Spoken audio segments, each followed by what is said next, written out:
Schopenhauer believed that the more deeply we understand life, the more we suffer because of it. Have you ever been in a group and felt like you just don't belong there? As if a sharp, different mind can see through the beautiful lies people tell themselves, just to make their repetitive, ordinary lives feel more bearable. And sometimes that insight can be a source of real pain, right? But the answer to this isn't so simple. If we look a little deeper, we begin to ask, why do people try so hard to be like each other? What's the benefit of this uniformity in society? This is the destructive trap Schopenhauer warned us about. People are conditioned, both biologically and socially, to behave like a herd, unthinking, blindly obedient. In a society where people reject or even attack what they don't understand, being different, being a genius, becomes a real risk. Society can't tolerate exceptions, and here lies the paradox. People avoid the brilliant minds, yet it's those very minds that shape and run the world, because they break the mold. They rewrite the rules from a higher perspective. Schopenhauer believed intelligence and social tendencies were inversely related. The smarter you are, the less patience you have for meaningless interactions, not out of pride or arrogance, but because you can simply see more. You see things others don't, like how easily people give up their individual identity just to blend into the crowd. That kind of sight can be painful. Loneliness is the fate of all great minds. And intelligence isn't just about a high IQ. These days, emotional intelligence, or EQ, is just as important. Especially in relationships, it's a critical skill. Now, intelligent people tend to fall into two groups. One, those who retreat into solitude, often with high IQs. Two, and those who blend into society and pretend to be naive. These are the ones with high IQ and EQ. The first group gives birth to powerful philosophies, solves complex math, physics, and chemistry problems, and leaves behind timeless work. The second group lives quietly within society, executing those philosophies and holding real influence, often unnoticed. Before we dive into 3 tactics smart people use in social situations, let's explore a few core traits they share. Trait number 1, silence. Silence leads to thinking. But society is designed to distract, noise everywhere. The intelligent mind knows the power of silence and how it leads to purpose.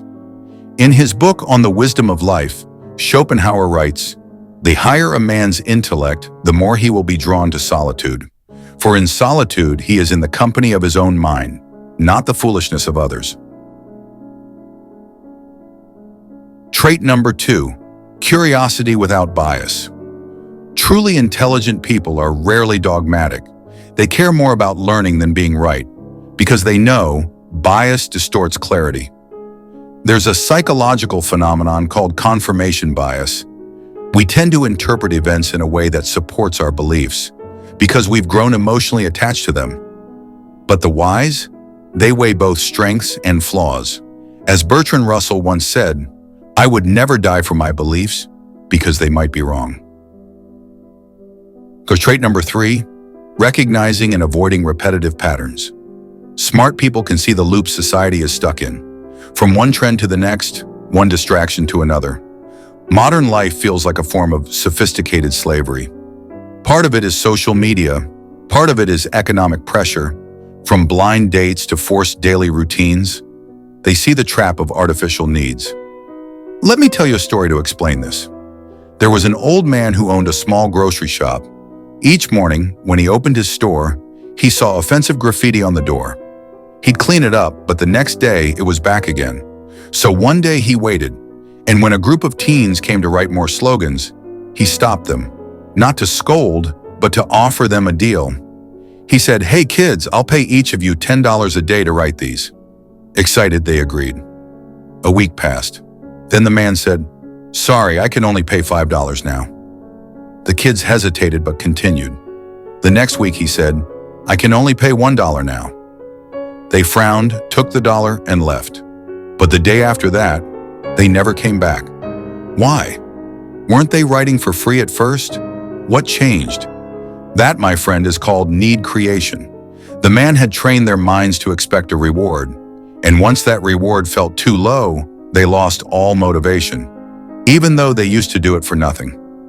Now look around you. So many of the things we want were never real needs. We were trained to desire them, and often our dreams and goals may just be fake needs too. So Schopenhauer believed that the truly intelligent can see these illusions and avoid them. Let's now talk about how intelligent people thrive within society using smart psychological techniques. Technique number 1, the Socratic method. This is how you start meaningful discussions without triggering defensiveness. Socrates would walk the streets of Athens, asking questions, not to answer them, but to make people think. He asked so well, people found their own answers. He famously said, "I am the wisest man alive, for I know one thing, that I know nothing." In one dialogue, he asked a general, "What is courage?" The general replied, "To stand your ground in battle, to fight even if it kills you." Socrates paused. "But if someone rushes into battle without thinking, are they courageous or just foolish?" The general went quiet and started to think. That's the power of Socratic questioning. In a debate, use it to shift minds, gently but powerfully. Technique number 2, the infiltration strategy. A smart person lowers their status on purpose to break people's psychological defenses. Then they slowly build influence. Great leaders do this. Instead of opening with facts and authority, they say things like, "I'm just as confused as you are." And only then, they begin leading. It's about relatability before persuasion. This technique number 3, the illusion of transparency. Author Rolf Dobelli, in The Art of Thinking Clearly, explains, "We believe others can read our thoughts and intentions, but they can't. So intelligent people pretend to be naive. Why? To test others' honesty. Imagine a smart entrepreneur acting confused during a contract review, not because they missed a point, but to see whether the other party brings it up. It's a test of character." Even Schopenhauer said, "To expose a lie, act as if you believe it. Encourage the liar to keep talking, and they'll soon reveal their own contradiction." A mind map. Recap: smart minds suffer more, but also see more. Intelligence means spotting fake needs and avoiding them. Emotional intelligence helps you thrive within society. Use silence, curiosity, pattern recognition. Use the Socratic method, infiltration, and transparency illusion to stay wise without being isolated.